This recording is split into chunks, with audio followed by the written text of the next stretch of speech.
स्वस्ति न इंद्रो वृद्धश्रवाः स्वस्ति न पूषा विश्ववेदाः स्वस्ति नस्ताक्षो अरिष्टनेमि स्वस्ति न बृहस्पतिर्दधातु। ओम शांति शांति शांति। तेल के मर्दन से वायु तत्व शांत हो जाता है, तन के साथ साथ मन भी स्वच्छ हो जाएगा, ताकि राजा सदा उचित मार्ग को चुने और धर्म का पालन कर सके।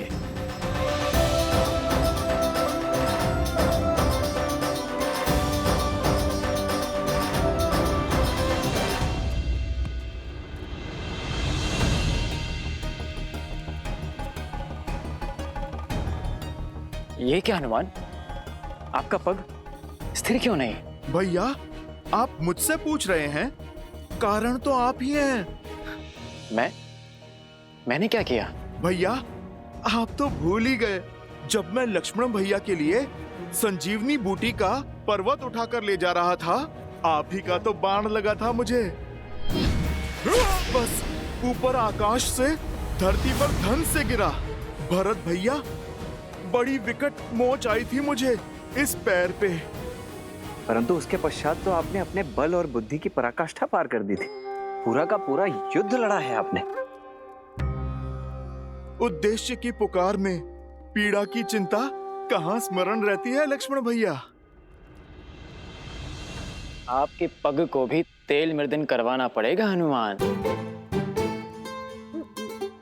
भरत भैया, आपका विचार तो बहुत अच्छा है, मेरी भी यही इच्छा थी। उचित है, मैं आपको वेधशाला भिजवा देता हूँ। भरत भैया, उसकी आवश्यकता क्या है? इतना तेल प्रभु को छूकर व्यर्थ जा रहा है। यही उपयोग में मैं ले लेता हूँ। तेल का तेल, उस पे प्रभु के स्पर्श का मेल, स्वर्ण पे सुहागा।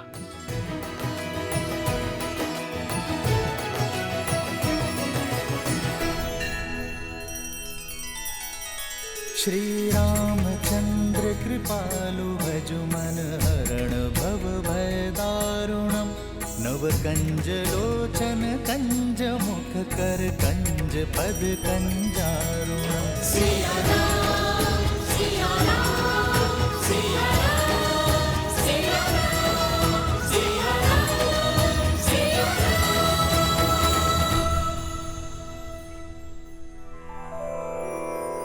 श्री गुरु चरण सरोज रज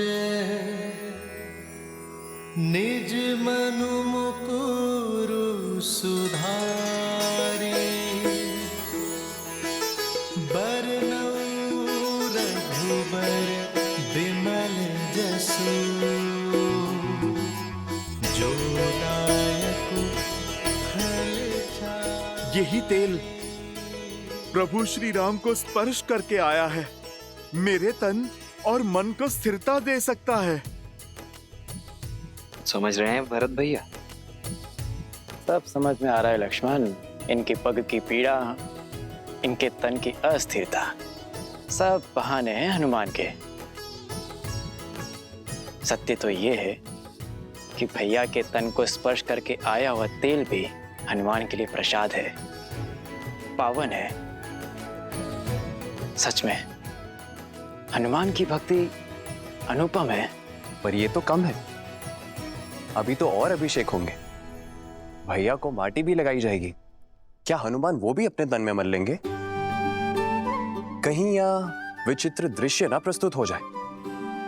उचित कह रहे हो शत्रुघ्न। भ्राताओ, बहुत बड़ी भूल हो गई हमसे। सीता भाभी माँ के साथ ही रखना चाहिए था हनुमान को। अब और न जाने क्या क्या खेल दिखाएंगे ये। भरत भैया, जो पहले ना हो सका वो अब भी तो हो सकता है। अर्थात? हनुमान जी, एक कार्य तो शेष रह गया। हमें शीघ्र भाभी माँ को यहाँ बुलवाना होगा।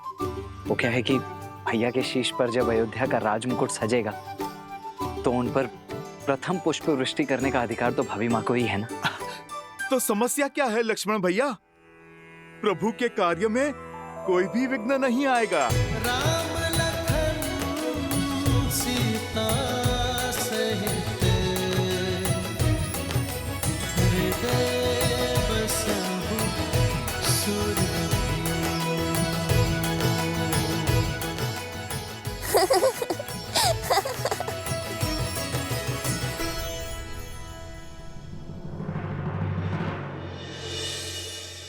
क्या हुआ देवी? इस शुभ अवसर पर महर्षि पराशर के गंभीर मुखमुद्रा का कारण सोच रही हूँ। कदाचित उन्होंने नक्षत्रों और नियति की चाल को पढ़ लिया है। स्त्री के सम्मान का प्रश्न है महादेव। मुझे सीता को दिव्य सिंदूर रूपी अस्त्र जाकर देना ही होगा। माता, दिव्यता का सिंदूर से क्या संबंध? सिंदूर न केवल माथे पे लगा लाल रंग है और न ही किसी स्त्री के विवाहिता होने का प्रतीक। स्त्री अपने मांग में सिंदूर के साथ विवाहित जीवन के सुख, समृद्धि और स्वास्थ्य के रंगों को भी भरती है।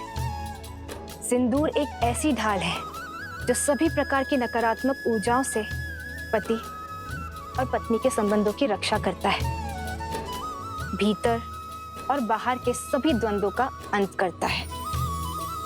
जिस प्रकार श्री राम को युद्ध के समय भिन्न भिन्न प्रकार के शस्त्रों और अस्त्रों से सुसज्जित किया गया था, अब समय आ गया है देवी सीता को भी वैसे ही सज्ज करने का,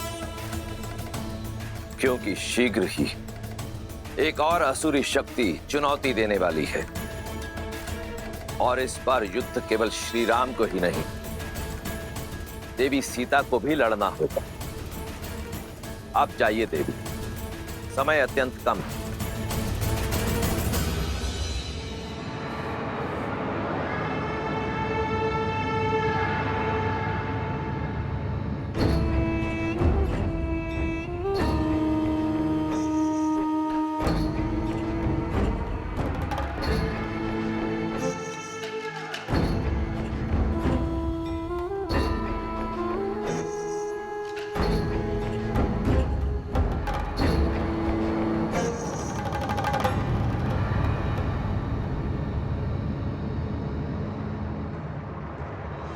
अद्भुत, अप्रतिम है ये सुंदरी। इन पर मोहित होकर क्या पाप कर लिया मेरे भाई रावण ने। प्रणाम ऋषिवर। सुखी रहो।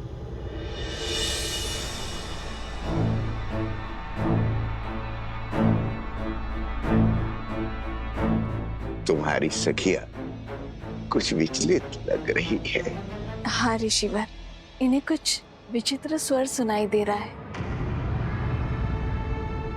किंतु मुझे कोई अनुभव नहीं हो रहा। अद्भुत। ब्रह्मांड में निरंतर अनेक ध्वनियां गूंजती रहती हैं। शब्दों और विचारों की तरंगे उठती रहती है। दुर्भाग्य होता है उन लोगों का जो उसे सुन नहीं पाते। कोई बात नहीं,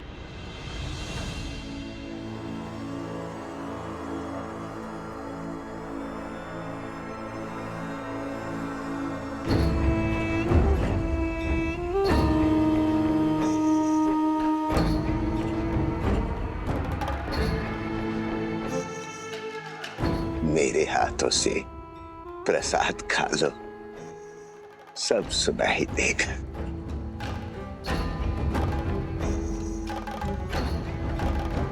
लो।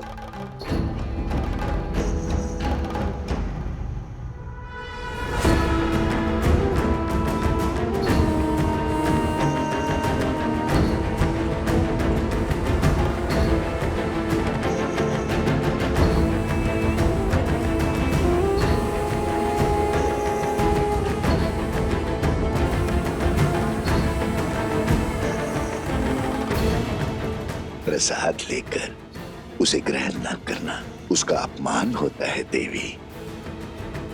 ग्रहण करो।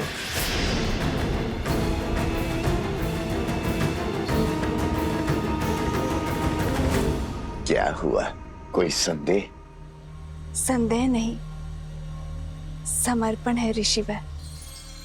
श्री राम के राज्याभिषेक के लिए मैंने व्रत रखा है। आज राज्याभिषेक के बाद ही मैं छठी पूजन का व्रत खोलूंगी। क्षमा कीजिएगा ऋषिवर,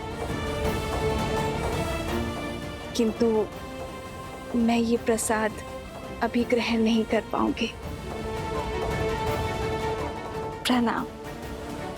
कल्याण हो।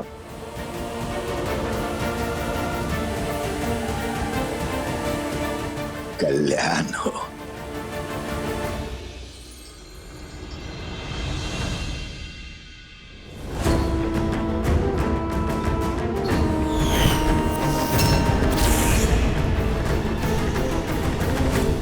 तेल अभिषेक संपन्न हुआ। अब मृदाभिषेक आरंभ हो।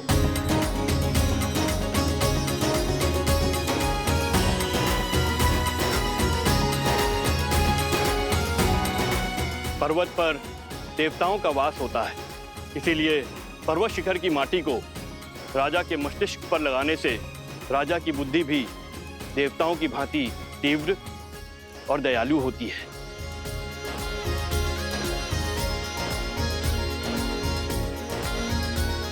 राजमहल के आंगन की माटी में शौर्य की गाथाएं, वीरों का रक्त घुला होता है और इस माटी को हृदय से लगाने से भावी राजा का मन दृढ़ होता है।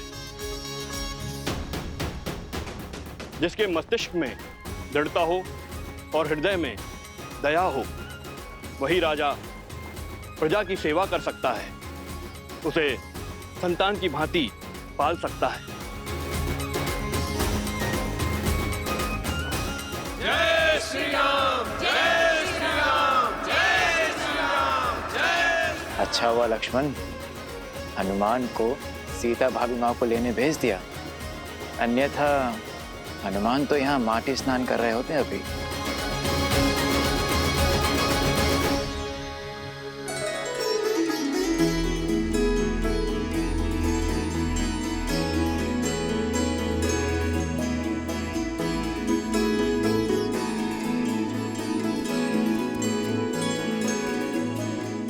कहाँ है मैया? उन्हें तो शीघ्र प्रभु के पास लेकर जाना है।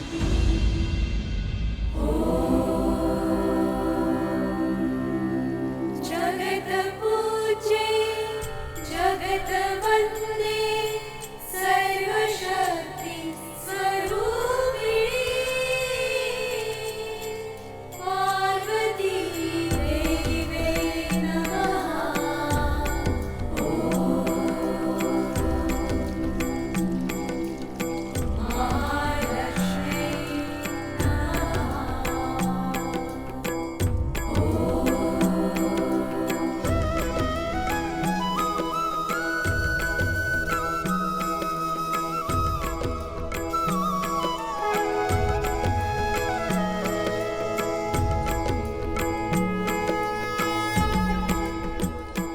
सुनिए,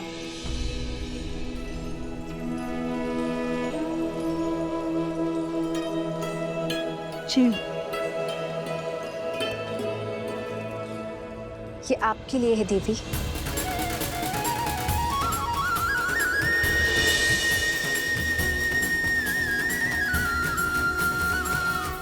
आप मुझे जानती हैं?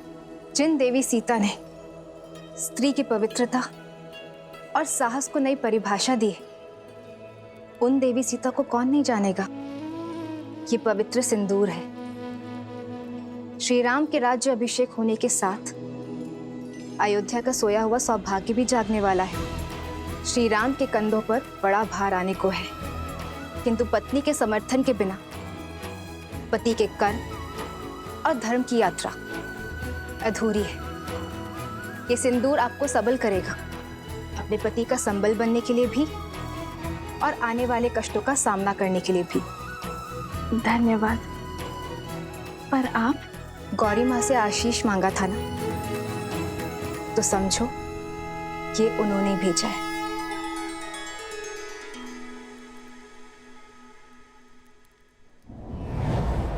सर्वम सर्वमङ्गलमाङ्गल्ये शिवे सर्वार्थसाधिके शरण्ये त्र्यम्बके गौरी नारायणी नमोऽस्तुते नारायणी नमोऽस्तुते।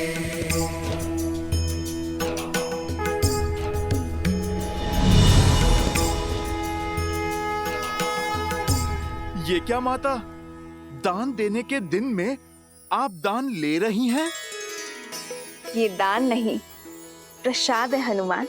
अच्छा माता, पर प्रसाद तो खाया जाता है ना, आपने मस्तक पर क्यों लगाया? क्योंकि इसका यही कार्य है। जब पत्नी अपने पति का नाम लेकर आज्ञा चक्र पर कुमकुम से तिलक लगाती है तो उसका मन उसके साथी के साथ जुड़ जाता है। वैसे ही जब मांग में पूरी आस्था और विश्वास के साथ ये सिंदूर लगाया जाता है तो एक स्त्री का जीवन उसके पति के साथ बन जाता है। ये तो बड़ा कठिन विवरण है। समझो, इसे अपने मस्तक पर धारण करने से श्री राम की आयु बढ़ती है, मन में उनके लिए प्रेम बढ़ता है और समाज में उनकी प्रतिष्ठा। क्योंकि मेरे मन में केवल श्री राम है।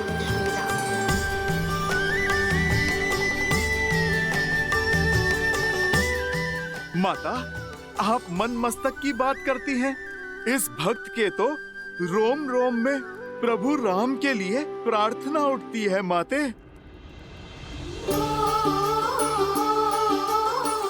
किंतु यदि मैंने अपने पूरे शरीर पर ये सिंदूर का लेप लगाया तो ये समाज मेरे पति का उपहास उड़ाएगा, मेरे प्रेम पर हंसेगा।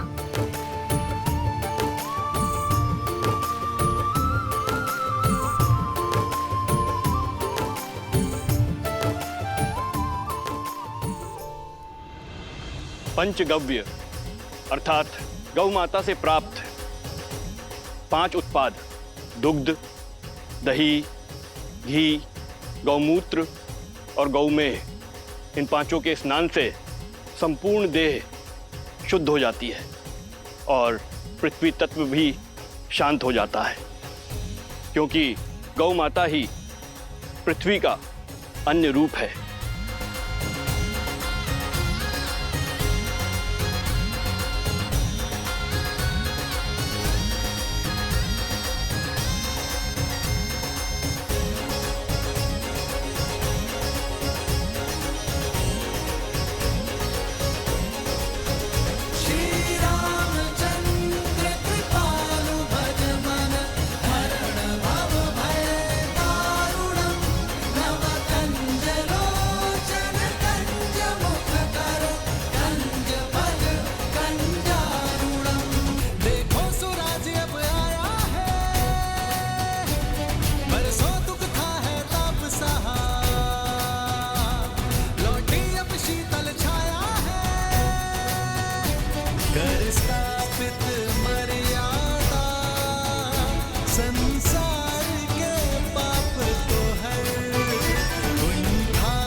रामचंद्र की, सियावर रामचंद्र की, सियावर रामचंद्र की, सियावर रामचंद्र की।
राज्य अभिषेक लगभग संपन्न होने वाला है,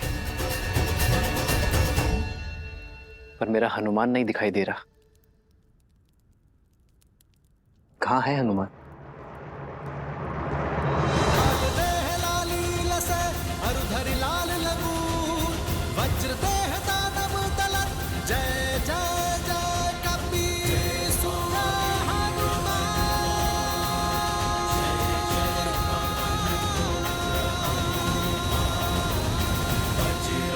बली हनुमान, जय जय महाबली हनुमान।